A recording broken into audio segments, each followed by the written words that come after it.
All right. Hoping this video turns out right. I got this GoPro attached to a hat and it's like right in front of my face. So if you hear me breathing, it is what it is. Like a lot of you, I purchased the Kuna at the moment that it was announced, or the moment that I could go ahead and feasibly purchase one. Took me a couple months to get it. Since I got it, I have taken it out to the range twice. I've got about somewhere between 500 and 600 rounds through it, completely suppressed the entire time. I haven't shot it without it.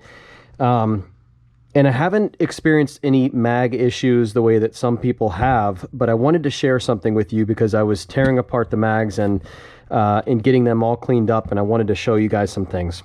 First off, these are very early generation mags. I don't know if there's a second revision coming out. I'm kind of hearing that there might be some mag changes coming down the line. I'm seeing that there's possibly an extended follower that might help some of the tilt issues. But let me show you what some people are experiencing. Mag takedown is extremely easy on these with no tools. Push down, push forward, take it out, pull this out. Follower should come out with it. Here's our follower, okay? The second generation mags that I think are coming out, from what I saw, look like they have a longer skirt. And there's not this like this half moon cutout like this.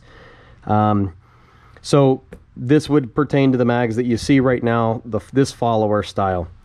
A lot of people are experiencing, after they shoot suppressed, that there's a lot of carbon buildup and a lot of gunk that gets gunked up in this little channel right here that interfaces with this little male portion of the follower. And also in the corners up here and here at the front of the mag. Okay? And I've noticed the same. These are clean. I just cleaned them, and I'm noticing that there is some gunk after just 500-600 rounds. Shooting mostly Syntec out of it, which is cleaner, but still some gunk in the mag. So I could kind of see how they could start to have an issue. A lot of people have noticed that when you go to push the follower down, they just feel overall like gritty, like there's some hitching. There's kind of some on this one. This is a mag that I have not made any sort of modifications to whatsoever. However, this follower actually moves quite a bit, which is good. It's free inside there. It's not tilting too much. It feels good.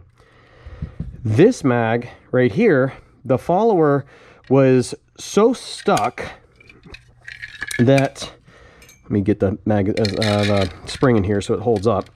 Basically, this follower right here was, when it was at the top of the feed lips and it was at the very top portion, it was so solid it would not rock back and forth. I had very, very little wiggle room. When taking apart this magazine, I noticed that this spring had a twist to it. And it still has a little bit of a twist. I'm hoping I'm focusing on this for you. So you could see this spring starts at like 12 o'clock. By the time I get down to the bottom, I'm at like 4:30, 5 o'clock. All right? So, but it was more drastic when I first pulled this out. This spring was pretty twisted. So what I did was very gently just kind of counter turn the spring to try to get it as straight as possible without running the risk of any kinks or anything like that. Just did it a little bit to try to get it, and it did somewhat straighten up. But on top of that, I took a little bit of 1500 grit sandpaper, and I just gave a couple swipes on this follower to handle some of these manufacturing and injection marks. So you'll see like seams on this follower. You'll also see right here, I had a little burr sticking out right here. This is probably where they, the injection point was, the pickup point. So that was sticking out.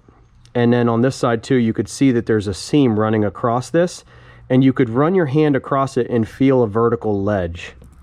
All I did was take a little bit of 1500 grit sandpaper, and I've done this before for Shadow 2 mags and some other CZ followers and other followers, and very, very lightly just knock down some of those burrs and overall smooth everything out.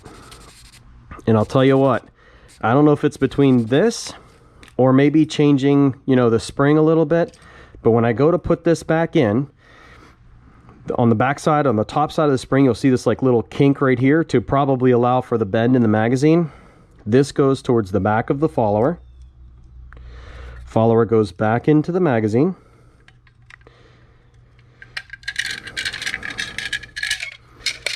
All right. This piece towards the back goes in, fits into that channel, interfaces with that bottom channel there. This slides back on top just like so. Boom. And I'll tell you what, this now is so much smoother than even the mag that I really wasn't having any sort of hitching with whatsoever. It's just smoother. I might even take a little bit more just to see, but it just feels different. I don't know. This might help some people. We'll see. I don't plan on getting a different lower for different mags. I know that's a big thing right now, but so I'm just going to rock these mags for a while and hope this helps someone.